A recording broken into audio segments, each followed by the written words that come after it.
요즘 단기간에 효과를 본다는 다양한 다이어트 방법들이 넘쳐나고 있습니다. 이렇게나 효과적이라고 알려진 방법들이 많다 보니까 나에게 맞는 다이어트 방법이 뭘까 고민해 본 적 한 번쯤은 있으실 겁니다. 하지만 이미 알고 계실 거예요. 누군가에게 큰 효과를 보인 다이어트도 모든 사람에게 똑같은 결과를 주지 않는다는 사실을요. 사람마다 체형도, 체중도, 체지방률도 다 다르니까요. 그래서 우리에게 필요한 건 누군가 성공했던 방법이 아니라 현재 나에게 맞는 맞춤형 다이어트 방법입니다. 저에게는 평소 체중이 한 80kg 정도 나갔던 친구가 한 명 있습니다. 그런데 이 친구가 생활 패턴이 바뀌면서 체중이 무려 130kg까지 늘어나 버렸어요.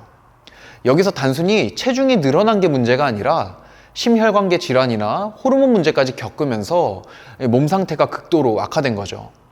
이 친구는 위기의식을 느끼고 다이어트를 결심하게 되는데요. 처음 시도한 방법이 바로 원푸드 다이어트 방법이었습니다. 처음엔 3kg에서 4kg가 금방 쭉 빠져서 친구는 이대로 쭉 하면 되겠구나 라고 생각했대요. 하지만 한 달이 넘자 같은 식단을 유지하고 있음에도 더 이상 체중이 빠지지 않았다고 합니다. 그래서 운동이 부족한 게 아닌가 라는 생각이 들어서 저를 찾아왔습니다. 당시 이 친구의 몸 상태를 봤을 때 근력 운동을 할 수 있는 수준이 아니었습니다. 기력이 많이 떨어져 있었고요. 근육량도 현저히 부족했습니다. 친구는 무작정 식사량을 줄이는 방법으로 인해서 대사량이 떨어지면서 다이어트에 정체기를 겪고 있었던 것이죠. 그때 저는 이 친구에게 섭취량을 충분히 늘려줬고요. 걷기 운동부터 시작하도록 제안했습니다. 시간이 지나면서 친구는 현재 90kg 중반대까지 체중을 줄였고요. 건강도 많이 되찾은 상태입니다. 이 친구를 통해 저는 다시 한번 깨달았습니다. 고도비만 상태에서의 다이어트는 단순히 의지나 노력이 아니라 체중과 체형에 맞는 맞춤형 접근과 전략이 절대적으로 필요하다는 사실을요. 이번 영상에서는 고도비만에 해당하는 분들을 위한 다이어트 방법을 다뤄보려고 합니다. 남성 기준으로 체지방률이 28% 이상, 여성 기준으로 체지방률이 39% 이상이라면 이번 영상을 꼭 주목해 주세요. 영상을 통해서 알려드리는 방법을 그대로만 따라하시면 확실하게 과체중 단계로 접어들 수 있을 겁니다. 쉽게 따라할 수 있도록 차근차근 설명해 드릴 테니까요. 함께 시작해 보시죠. 여러분들의 변화에 제가 함께 하겠습니다. 자, 첫 번째는 고도비만 상태에서 당장 시작할 수 있는 운동법을 소개해 드리겠습니다. 바로 걷기 운동인데요. 걷기는 체중이 많이 나가는 상태일 때 활동량을 높여주면서 관절에 부담이 가지 않는 가장 좋은 운동입니다. 또 심혈관계에 무리가 가지 않는 선에서 점진적으로 운동량을 늘려갈 수 있다는 장점도 있습니다. 따로 근력 운동을 하지 않으셔도 됩니다. 하루에 걷는 시간을 확보하는 것만으로도 일일 에너지 소비량을 충분히 늘릴 수가 있는데요. 우선 첫 2주간은 하루에 8,000보에서 10,000보 정도 걷는 거를 목표로 합니다. 캐시워크 어플이나 스마트워치 등을 활용해서 걸음수를 측정할 수 있겠죠. 열심히 걷고 또 식단을 병행하면 체중이 점점 줄어들기 시작할 텐데요.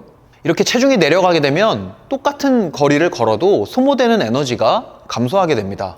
따라서 이러한 에너지 소비 감소를 우리가 상쇄해 줄 수 있어야 되는데요. 2주에서 4주마다 운동 강도를 점차 높여주면 됩니다. 2주마다 1,000보씩 걸음수를 늘려갑니다. 이렇게 하면 12주차쯤이 되면 14,000보에서 16,000보 정도 걷게 될 거고요. 원래부터 많이 걸었던 사람이라면 최대 20,000보까지도 걸을 수 있는 운동량이 확보되게 됩니다. 해보시면 아실 테지만 이게 정말 엄청난 양입니다. 하지만 천천히 늘려가다 보면 어느새 하루에 10,000보 이상 걷는 것에 적응이 되어 있는 여러분들의 모습을 발견할 수 있을 겁니다. 고도비만이신 분들이 걷기 운동을 해야만 하는 생리학적인 이유도 있습니다. 체지방을 감소하는 데 있어서 고강도 운동보다 저강도 유산소 운동이 훨씬 더 효과적이기 때문인데요. 우리 몸은 고강도 운동이나 근력 운동을 할 때는 주로 탄수화물을 주된 에너지원으로 사용합니다. 몸에 쌓인 지방을 에너지원으로 사용하고 싶다면 낮은 강도로 오래 지속하는 운동을 해야만 합니다. 그럼 어느 정도의 강도로 걸어야 지방을 태울 수가 있을까요? 간단합니다. 여러분들이 걷는 동안 옆 사람과 대화가 가능한 정도의 강도로 걷기 운동을 하시면 됩니다. 혼자 걷는 경우라면 통화를 하면서 걸을 수 있는 정도가 되면 좋겠죠. 실제로 이러한 방식을 토크 테스트라고 부릅니다. 이 토크 테스트 방식은 연구에서도 운동 강도를 모니터링하는 주요 지표로 사용할 정도로 아주 검증이 된 방식입니다. 특별한 장비가 없어도요, 운동 강도를 꽤나 정확하게 평가할 수 있습니다.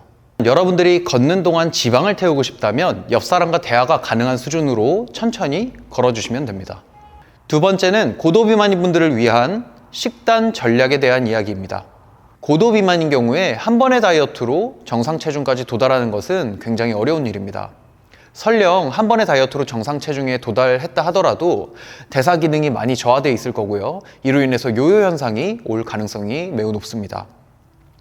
이를 방지하기 위해서 두세 번의 다이어트 사이클을 거치는 것이 현명한 방법인데요. 그 방법에 대해서 제가 소개해 드리도록 하겠습니다.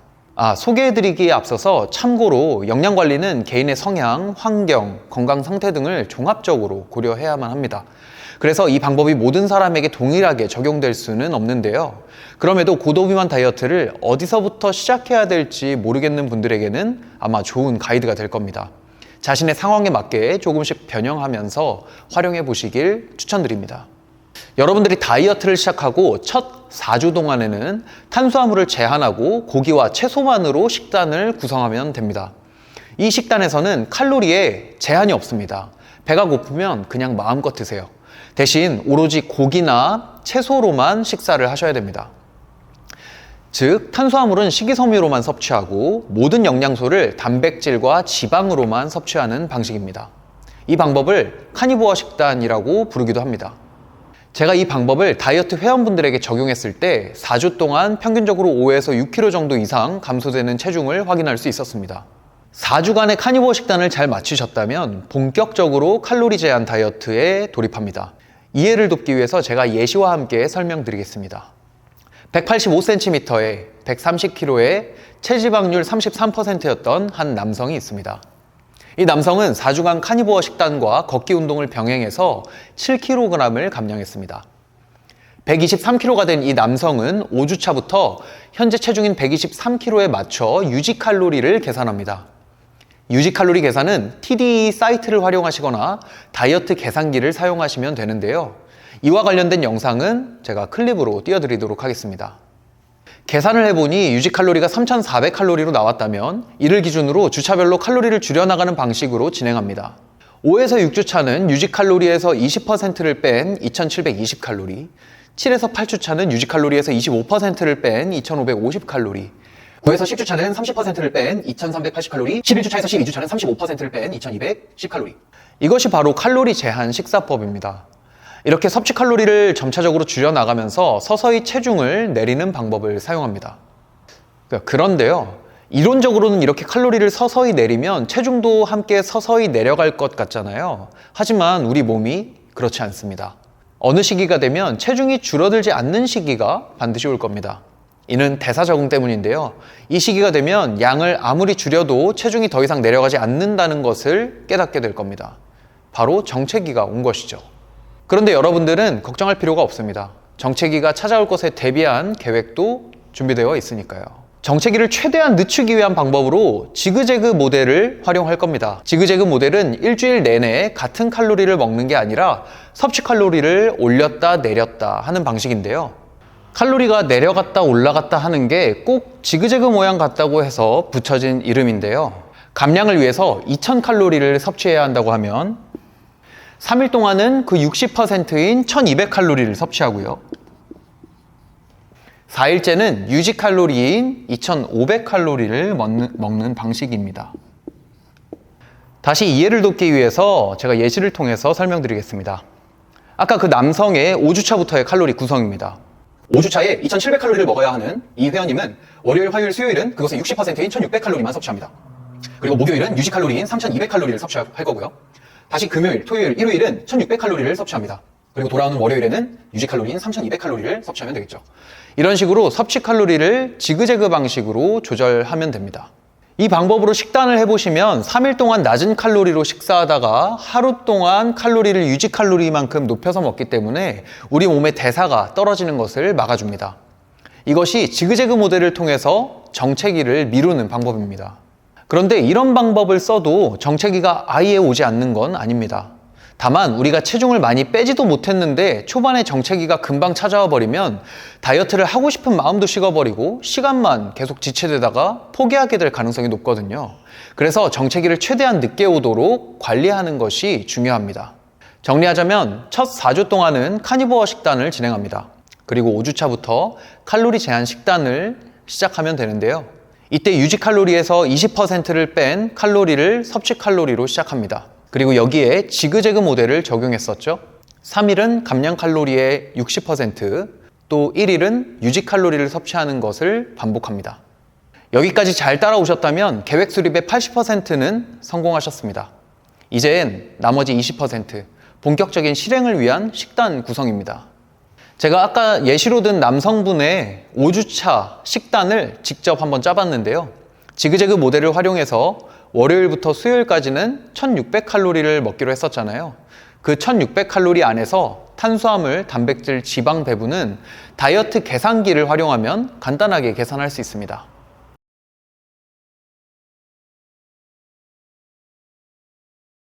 이렇게 계산기를 활용해서 이와 같이 다량 영양소 배분을 확인할 수 있었습니다. 탄수화물은 47g, 단백질은 150g, 지방은 하루에 90g을 섭취해야 된다는 계산이 나오네요. 이에 맞춰서 이제 식품을 구성하면 되는데요. 고도비만을 위한 식단에서 고려해야 할 점 3가지가 있습니다. 첫 번째는 탄수화물은 당지수, GI 지수가 낮은 식품을 선택해야 되고요. 두 번째, 지방은 불포화 지방산이 풍부한 식품을 선택합니다. 마지막 3번째, 다양한 단백질 공급원을 통해서 필수 아미노산을 반드시 섭취할 수 있도록 합니다. 이러한 원칙에 따라서 구성한 균형 잡힌 식단입니다. 탄수화물은 혈당 조절을 위해 GI 지수가 낮고 식이섬유가 풍부하게 들어있는 식품 구번을 주로 활용했습니다. 단백질은 가능한 다양한 구번을 통해서 섭취함으로써 필수 아미노산이 부족해지지 않도록 구성했고요. 지방은 콜레스테롤과 혈관 계통의 건강을 회복시켜줄 오메가3가 풍부한 식품으로 구성하였습니다. 이러한 식단을 토대로 3일간 저칼로리 식사를 한 뒤에 4일차 하루는 유지 칼로리만큼 섭취하기로 했었죠. 같은 방식으로 계산해보니 이와 같은 다량 영양소 배분이 나왔습니다. 이에 맞춰서 구성된 식단표 예시를 보여드리겠습니다. 이 식단은 제가 영양학을 전공하면서 공부한 내용과 현장에서의 경험을 바탕으로 만든 참고용 식단입니다. 캡처를 하셔서 식품 선택의 가이드로 활용해 보시면 좋겠습니다. 고도비만인의 경우에 대부분 대사 건강에 문제를 갖고 있습니다. 유전적으로 제2형 당뇨 위험이 있거나 호르몬 문제로 자주 배고픔을 느끼거나 폭식증과 같은 문제도 있을 수 있죠. 이런 문제들은 단순히 적게 먹고 많이 움직이는 것만으로는 해결되지 않기 때문에 다이어트를 시작할 때부터 이러한 전략적인 접근이 반드시 필요합니다. 고도비만인 분들은 미적인 부분보다는 건강을 위해서 다이어트를 결심했을 가능성이 높습니다. 만약 대사 기능을 무시하고 호르몬 균형을 깨트리면서까지 극단적인 저칼로리 다이어트를 한다면 10kg, 20kg를 성공적으로 뺀다고 하더라도 그 결과는 바람직하지 않을 겁니다. 실제로 많은 분들이 고도비만에서 체중 감량을 잘 하다가 갑자기 정체기에 빠지는 경우를 제가 많이 봐왔습니다. 이때 식단을 더 줄이지도 못하고 운동량을 더 늘리기도 어려운 답답한 상황에 놓이게 되죠. 우리는 앞서 알려드린 영양 전략을 통해서 체중을 감량하는 동시에 대사 문제들도 피할 수 있었습니다. 그리고 식품 선택에 있어서도 혈당과 호르몬 관리를 고려해 구성된 식단도 공유해드렸죠. 이러한 전략적인 감량법을 잘 적용해 보시고요. 많은 체중 감량에 성공하면서도 정체기로 인해 낭비되는 시간을 줄이는 데 도움이 되셨으면 좋겠습니다. 저는 20대 때 명지대학교 체육학부에 입학을 했고요.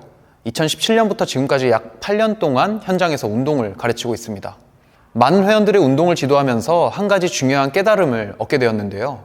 단순히 운동을 잘 가르치는 것만으로는 회원들이 원하는 목표에 도달하는 데 한계가 있다는 것이었습니다. 운동과 함께 반드시 필요한 게 영양이라는 사실을 깨닫게 된 거죠. 그 순간부터 제 역할에 대한 책임감이 훨씬 무겁게 다가오더라고요. 그런데 저는 영양에 대해서 제대로 배운 적이 없었습니다.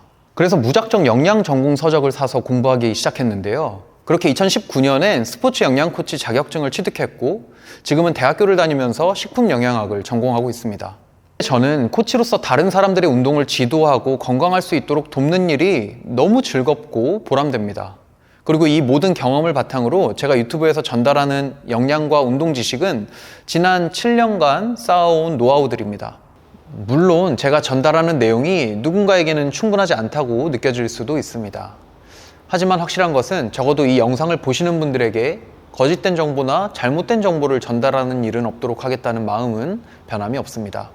지난 8년간 얻은 운동과 영양에 관한 인사이트를 여러분들께 쉽고 정확하게 전달하기 위해서 계속해서 공부하고 발전하는 모습을 보여드리겠습니다.